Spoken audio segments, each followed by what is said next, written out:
The Sunderland Empire Theatre is magnificent. It's one of the finest venues of its type that you'll ever sit in. The region, the North East itself, is lucky to have it, let alone just the city of Sunderland. London has larger and more famous theatres, but none of them better than this beautiful specimen of ornate Edwardian architecture. Anyone who has sat in both the Empire and the London Palladium can confirm this. Over the last 117 years, it's provided an appropriately grand venue for some of the biggest names in the history of entertainment. These include Laurel and Hardy, Charlie Chaplin, W.C. Fields, The Beatles, Helen Mirren, Marlene Dietrich, Billy Connolly, Mickey Rooney, Morecambe and Wise, Rudolph Nureyev and Bobby Thompson. You can do a tour, a public tour of this venue, and we recommend it, but we've been privileged enough to be shown special stuff behind the scenes. So we have 2,000 seats in the venue, so we're in the bottom level at the moment in the stalls. Above us we've got the dress circle, we've then got the upper circle and the gods or the gallery at the top. We've got some other seats as well, so on both sides of the theatre are the slippers, which are these two seats here. We don't usually sell the slippers anymore, sometimes cast and performers use those and do bits of acting in there, or they might have some setup there that they visit. For the Lion King, for example, we had some of the actors there who had their bird puppets that were out into the audience. Above the slippers, we've got the proscenium boxes. So in the proscenium boxes, they used to be for the upper class, and all of the upper class who wanted to come and sit in those didn't really want to watch the show. As you can see, it's not a very good view. They just wanted to be seen by members of the audience. So a perfect view from those who were sitting in the gallery into the proscenium boxes. So we don't sell those anymore either. And now we have our ambassador boxes, which are on the dress circle level, and they give a really good view to the stage, and they're a little bit nicer if you want to spend a bit more money, get some drinks delivered to you, and have your own individual space. Do you want to guess how much our theatre cost to build?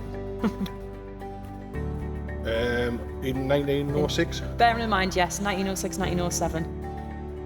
£100,000. A lot less than that. It was actually only £31,000 to build at the time, which obviously in nowadays money would be a lot more, but quite a lot cheaper than lots of people think. Above the proscenium boxes, we've got some what look like decorative sections, but that was actually where people used to go up to announce that the show was about to start. So there's a little hidden doorway that takes you up there, and that's where the trumpeters used to go and announce that the show was about to start. Our stage used to actually be a raked stage, but we had a stage refurbishment in 2004, which took 6 months. And one of the main things that we did was change the stage from a raked stage, which just meant slanted, to a flat stage. And we also expanded our roof, so above us is a lot bigger than it used to be. You can definitely see that from outside. You can see a sort of big grey box. If you're ever driving past, you'll notice that, and that is our stage refurbishment. And the reason we got that is just to bring in bigger shows. So shows like Disney, we've had Aladdin, Beauty and the Beast, The Lion King with us recently, and their set and everything that they bring with them is so large and such a big scale that we needed that space to have everything stored there. On this side of the stage, you will see the dock. So the dock is where the get-ins and the get-out happen. So that is when the production will bring in all of their equipment and set everything up. And the big garage door over there is where they would reverse the vans onto the stage and unload everything. Some performances bring several lorries. I think the largest we have is 16 trucks for one show. Some only bring 2 or 3 if it's a smaller scale production. And they bring everything with them, from all of the speakers, the lighting, the costume of course. They bring everything on those trucks, so it's a lot of stuff to carry. There's 58 flybars above our heads, and each flybar in our theatre can hold roughly the weight of a Mini Cooper. So if we really wanted to, we could have 58 Mini Coopers above our heads and we'd be perfectly safe. And the flybars are lowered on the stage right, and they're lowered by our backstage team. And you attach everything that you need for a show to those flybars. So it could be light and rigging, it could be bits of set and bits of scenery. And when they're not visible on stage to the audience, that is what lives up in our box above the stage, above our heads. And they stay up there until needed for the show, and then they're lowered back down for the next scene. So this is famously Sid James's dressing room, and some say it's haunted, so we'll have to see. So Sid James famously performed here in 1976 in a performance of The Maiden Game alongside his co-star Olga Lowe. And Sid James, if you don't know, was very famous, and was very famous as a comedian for having a very distinctive laugh, which will come in key to our ghost story. So this was Sid James's dressing room, and he was performing on stage on the evening, and he was on a couch with his co-star Olga, and Olga delivered her line and Sid didn't respond, so Olga looked over and she thought he was looking a bit pale, a bit unwell. So she delivered her line again, he still didn't respond. At this point she was a little bit worried, so she asked for the stage manager to come out, and it was very unheard of. It is very unheard of in theatre for the stage managers to be seen by the audience. So the audience thought this was a joke and this was part of the performance when the stage manager came out. But of course it wasn't. The stage manager noticed that Sid was unwell and asked if there was a doctor in the house. Of course, Sid has been in many performances, one including Carry On Doctor, so they thought that this was a remake, or they were going to bring something in from that. And of course it wasn't. Eventually a doctor did come out onto the stage and he noticed Sid was poorly and called for an ambulance. So the ambulance arrived and Sid was taken to hospital, and he was pronounced dead on the way to hospital, and he'd suffered from a heart attack on our stage. So with this being Sid's dressing room, some say it's very haunted. Les Dawson has actually been in our theatre and stayed in this dressing room, and Les, not many people knew about him, that he was a very spiritual person. So he was very nervous about coming here, knowing what had happened to Sid. So he was getting ready, and he said he saw a ghostly, pale face of Sid James in the mirror behind him. And he said Sid whispered something very vulgar and horrible in his ear, which he hasn't shared with anybody, before disappearing. And he said he felt a very sharp pain in his chest as Sid disappeared, and he vowed to never ever come back to Sunderland Empire after that, and he didn't. So lots of people sometimes ask to change dressing rooms if they ever hear with us in Sunderland Empire and know about the story of Sid James, because some say they hear his laughing here quite often, or they hear thumping on the wall, or taps on the shoulder, or coldness floating past them.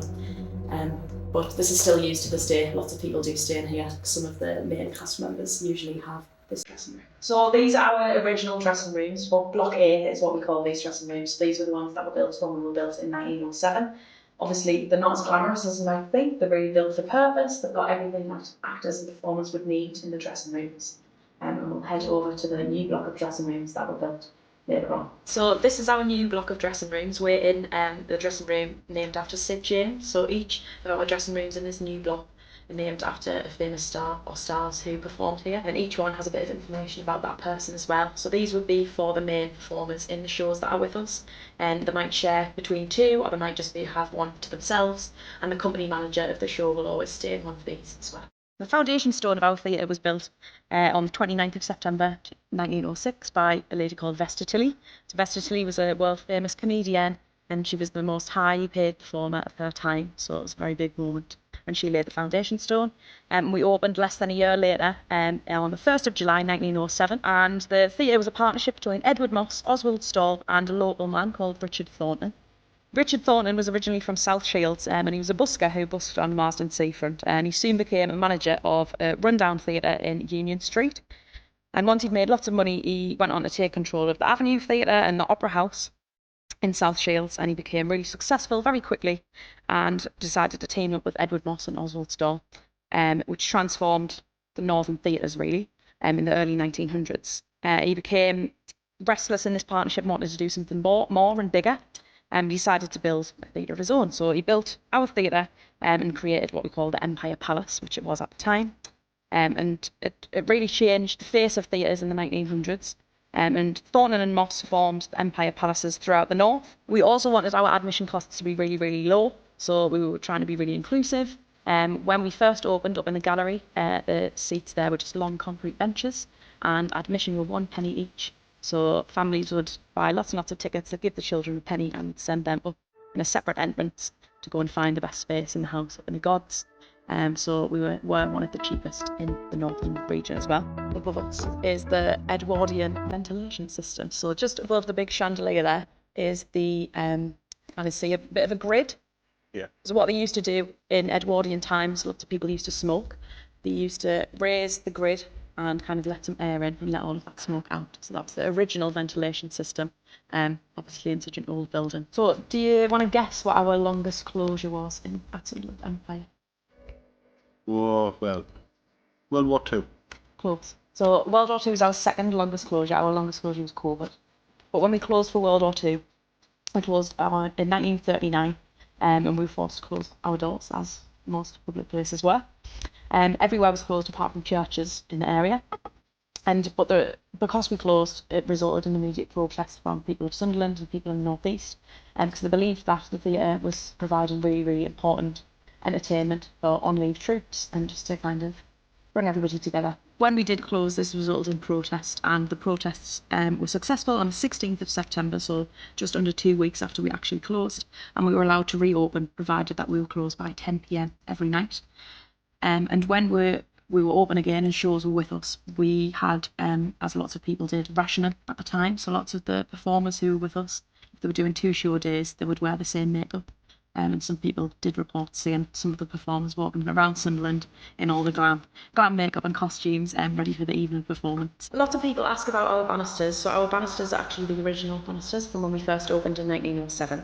And during the war, the Dun Cow pub was bombed just next to us, and that meant that all of these windows in our dress circle stairs and dress circle bar were shattered inwards. Some of the debris damaged these hand railings, so there's lots of dents in those. So that has been deliberately preserved that way, it's not just damaged per se. Yeah, so we've kept them the way that they are just to show that we survived.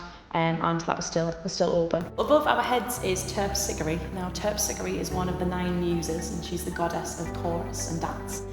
And Terpsichore is actually the original statue that was on our tower when we opened. So Terpsichore is made of bronze, and she was on our tower roof. She was actually rotating when we first opened. Now, after she survived a long time, we decided we wanted to preserve her, so we brought her indoors, and she's proudly on display on the dress circle stairs.